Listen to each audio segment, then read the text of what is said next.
Welcome to Studio Bo. I'm Ken Arnold. I'm your host, and joining me today is none other than actor extraordinaire and instructor, Brenna McDonough. Thanks for joining us today, Brenna. Thanks for having me, Ken. The first thing I like to do is when I get an actor who comes on, I like to ask them this one question. What is acting? What is it to you? Well, as an actor, it's just believing you are the character. And then as an audience member, they believe too, along with you. If you are fully immersed in what you're doing, fully committed to the moment that you're portraying whatever character it is, if you believe it authentically, I think it translates to the audience. And I think they believe you as well. So it's believing you are the character. You've been acting for a while, and how did you get into acting? How did you find that bug, because most actors, they find it and it's a passion and they want to do it. So talk a little bit about how you got into it. Well, I'm from a very large family in a very small town in Illinois, and we were just encouraged to be creative on whatever level. My parents actually had a theater. My mother was an actress most of my life, and I usually say if you had 9 kids, you'd want to get out of the house too. I think you can relate. A little bit, there you yes, go. Exactly. So they didn't really encourage us to do the theater thing, but it was always about, who's the funniest, who can sing, who wrote a song. And, my siblings, I have a sister who's a singer-songwriter and a brother who's a musician. And, so we were encouraged to be creative. I didn't really commit to it until I was in my 20s. And not through the encouragement of my family, because I surely didn't want to do what they wanted me to do. So I just thought, I think I'm going to give this a try. And I'm from Chicago, and it sort of all unfolded from there. My mom had an agent. Her agent asked to see me. Sure. And she offered me representation. And for younger actors out there, what would you recommend to them as far as training is concerned? Yeah, well, I see a lot of young people today, and I have a daughter who just graduated with a degree from theater. I think training is critical. I think education is very important. I have to say, a lot of people I meet who have a business degree seem to do, and then want to be creative and follow their passion, which was acting originally. They do very well in this industry. So I wouldn't say you have to have a theater degree necessarily, but you have to do more research about wanting to be in the movies by just going to the movies. Sure. You have to do a lot more work in that regard. So I think training is really essential. And if there was one thing other than training, like if a new actor came up to you and said, Brenna, please, just give me one piece of advice that's going to carry me through, what would you tell them? Well, this is kind of simple, but I would say trust yourself. Trust yourself, trust your choices. Don't listen to other people. Focus, set a goal. Yeah, trust yourself. And it's about confidence. Yes. Oh, yes. Confidence is, self-consciousness is the enemy of the camera, And so anything that you would display in a social situation is what the camera likes to see too. So if you display confidence, the camera would like that. If you display self-consciousness, the camera would recoil. So as an actor, we all find different ways or different things to inspire us. What inspires you as an actor to continue to be an actor? Right. I like to be around people who are like-minded. That makes a huge difference. I'm married to an actor. I am an actor. I hang out with other actors. I say I like the company of actors so much I married one. I like to go to the movies. I go to a lot of theater. I listen to a lot of music. I'm interested in what 18-year-olds are listening to. I like it. I talk it. Now, you've had some really cool, the last thing I saw you in, some really cool roles in some films. The last thing I saw you in, you were doing a scene with Russell Crowe. Yeah.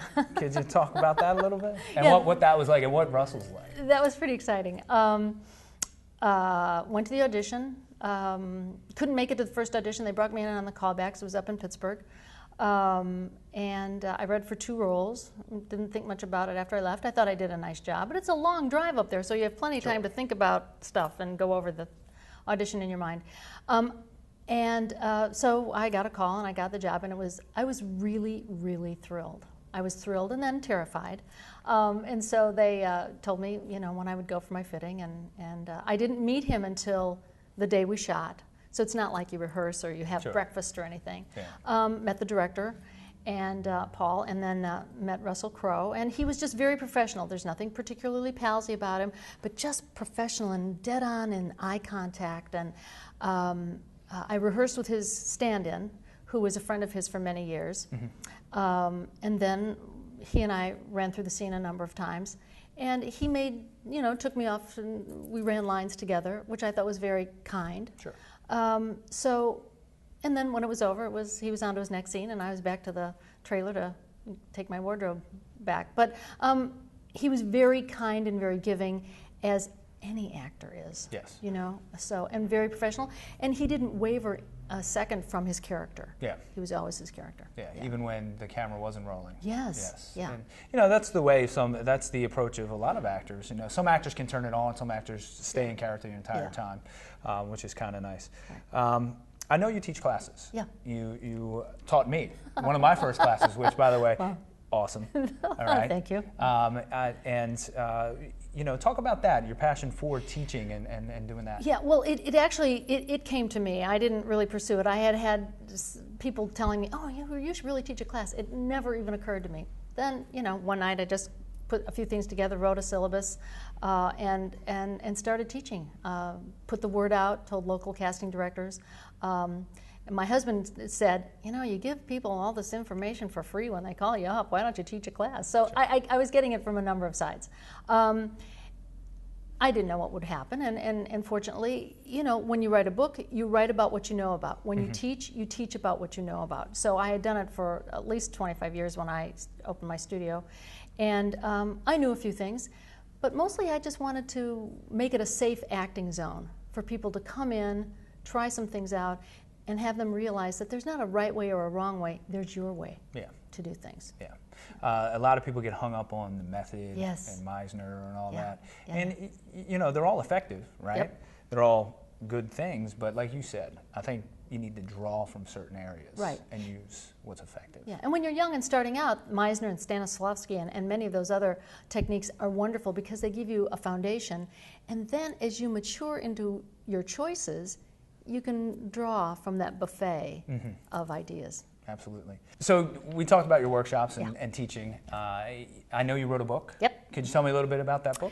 Yes. It's called You Can Work on Camera. I co-wrote that with my husband, John Leslie Wolfe. It's a Heinemann publication. He was doing Sweeney Todd up at Penn State as a guest artist one summer, and the woman who was playing opposite him as Mrs. Lovett said, well, gee, your wife teaches these classes. Have you guys ever thought about writing a book? Not a chance. John said, oh, that sounds like a good idea. So he would be the detail person about that. And he gave me my assignments about what chapters he wanted me to contribute on. And I just started reading it again yesterday because Sean Pratt and I are working on a project for an ebook. And I thought, well, why don't I go to my book and see if I can lift some of this stuff out and get rolling? Because it's a little hard to get inspired to sit down and write another book. Yeah. I actually bought your book. Thank you. I have it. I appreciate that. It was very helpful to me when I first started out. Thank you. What is your website? What's the address? It's oncameratraining.com. Oncameratraining.com, and people can go there to find out about your upcoming workshops. Yes. The stuff you're doing with Sean. Right. That kind of it's a thing. It's all on there. Sean and I have something coming up. Yeah. Oncameratraining.com, and I have a Saturday morning class or a Tuesday evening class to choose from. Right now, I have a master class on Monday nights. Oh, cool. Yeah. So there's a variety.